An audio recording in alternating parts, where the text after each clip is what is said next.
ନବଦୁର୍ଗାଙ୍କର ରହସ୍ୟ ମାଙ୍କର 9 ସ୍ୱରୂପ।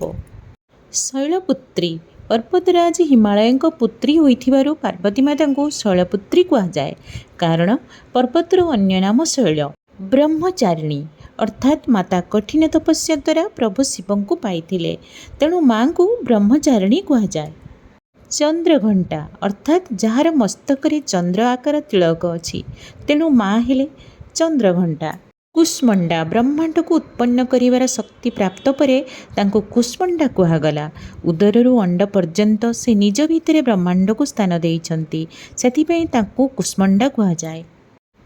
ସ୍କନ୍ଦମାତା ପାର୍ବତୀଙ୍କ ପୁତ୍ର କାର୍ତ୍ତିକେୟଙ୍କ ନାମ ସ୍କନ୍ଦ ବି ଅଟେ, ତେଣୁ ସେ ସ୍କନ୍ଦମାତା। କାତ୍ୟାୟନୀ ମହର୍ଷି କାତ୍ୟାୟନଙ୍କ ତପସ୍ୟାରେ ପ୍ରସନ୍ନ ହୋଇ ମାତା ତାଙ୍କର ପୁତ୍ରୀ ରୂପରେ ଜନ୍ମ ନେଇଥିଲେ, ତେଣୁ ତାଙ୍କୁ କାତ୍ୟାୟନୀ ବି କୁହାଯାଏ। ଯେମିତି ପ୍ରଭୁ ବିଷ୍ଣୁଙ୍କ ବହୁତ ଅବତାର, ସେମିତି ମାତାଙ୍କର ବିଭିନ୍ନ ଅବତାର। କାତ୍ୟାୟନ ଋଷିଙ୍କ କନ୍ୟା ହିଁ ମହିଷାସୁରର ବଧ କରିଥିଲେ, ତାପରେ ମାଙ୍କୁ ମହିଷାସୁର ମର୍ଦ୍ଦିନୀ କୁହାଗଲା। କତ୍ତ ନାମକ ଜଣେ ବିଖ୍ୟାତ ମହର୍ଷି ଥିଲେ, ତାଙ୍କର ପୁତ୍ର କାତ୍ୟ ଥିଲେ। ଏହି କାତ୍ୟ ଗୋତ୍ରରେ ପ୍ରସିଦ୍ଧ ଋଷି କାତ୍ୟାୟନ ଉତ୍ପନ୍ନ ହେଲେ।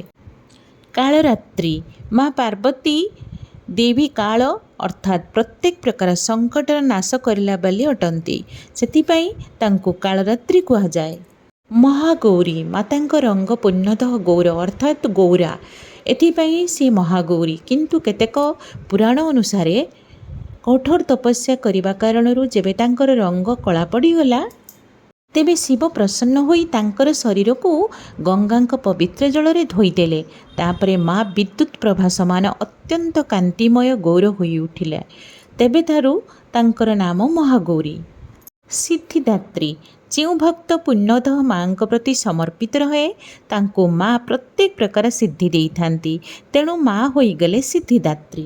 ମାଙ୍କ ବିଷୟରେ ଏହି କଥା ଆପଣଙ୍କୁ ଯଦି ଭଲ ଲାଗିଛି, ତେବେ ଭିଡ଼ିଓକୁ ଲାଇକ୍ କରି କମେଣ୍ଟରେ ଜୟ ମା ଦୁର୍ଗା ନିଶ୍ଚୟ ଲେଖନ୍ତୁ। ଭିଡ଼ିଓକୁ ସେୟାର କରନ୍ତୁ ଅଧିକରୁ ଅଧିକ। ଚ୍ୟାନେଲକୁ ସବସ୍କ୍ରାଇବ୍ କରି ମୋତେ ସପୋର୍ଟ କରନ୍ତୁ। ଜୟ ମା ଦୁର୍ଗା।